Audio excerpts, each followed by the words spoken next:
श्री कृष्ण वाणी। प्रिय अर्जुन और प्रिय भक्तों, तुम बार बार यह प्रश्न पूछते हो कि हे भगवान, जब हम दुख में होते हैं तब आप और दुख क्यों देते हैं। सुनो अर्जुन, यह रहस्य बहुत गहरा है।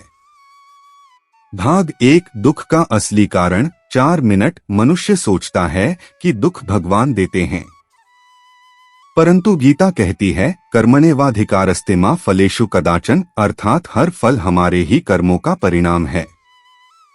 जैसे किसान बीज बोता है वैसा ही फल काटता है। जैसे व्यापारी गलत सौदा करता है तो घाटा उसी को उठाना पड़ता है।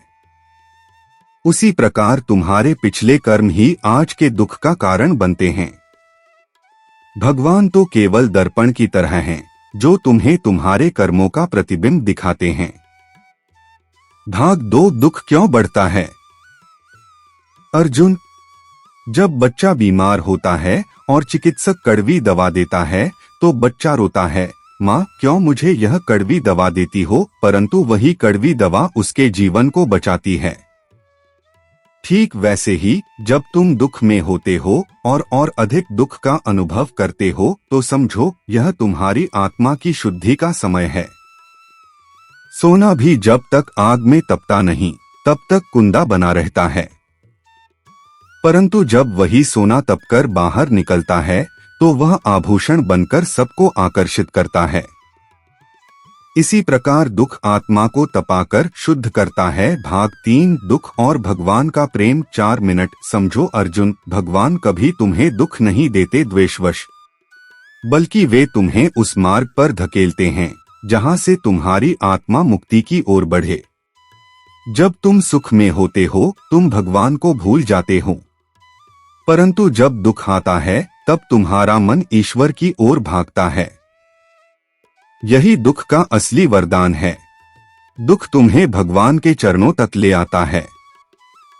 इसलिए जो दुख को शाप समझता है वह अज्ञानी है, और जो दुख को भगवान का वरदान समझ लेता है वही ज्ञानी है। भाग 4। दुख से निकलने का मार्ग। अर्जुन, गीता कहती है सुख दुखे समे कृत्वा लाभालाभो जया जय। सुख और दुख दोनों को समान दृष्टि से देखो। जब दुख आए तो शिकायत मत करो। जब दुख आए तो यह पूछो, हे प्रभु, इसमें मेरे लिए कौन सा पाठ छुपा है। यदि तुम यह सीख जाओ तो दुख तुम्हें गिराएगा नहीं बल्कि तुम्हें ऊंचा उठाएगा।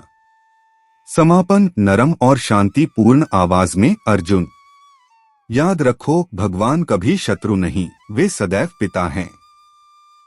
पिता अपने बच्चे को अनुशासन के लिए दंडित करता है, परंतु वह दंड भी प्रेम से ही होता है। उसी प्रकार जो दुख तुम्हें मिलता है वह तुम्हारी आत्मा को मजबूत, निर्मल और जागृत करने के लिए है। इसलिए कभी मत कहो भगवान दुख देते हैं, बल्कि कहो भगवान मुझे तपाकर निखार रहे हैं। यही गीता का सार है, यही कृष्ण वाणी है।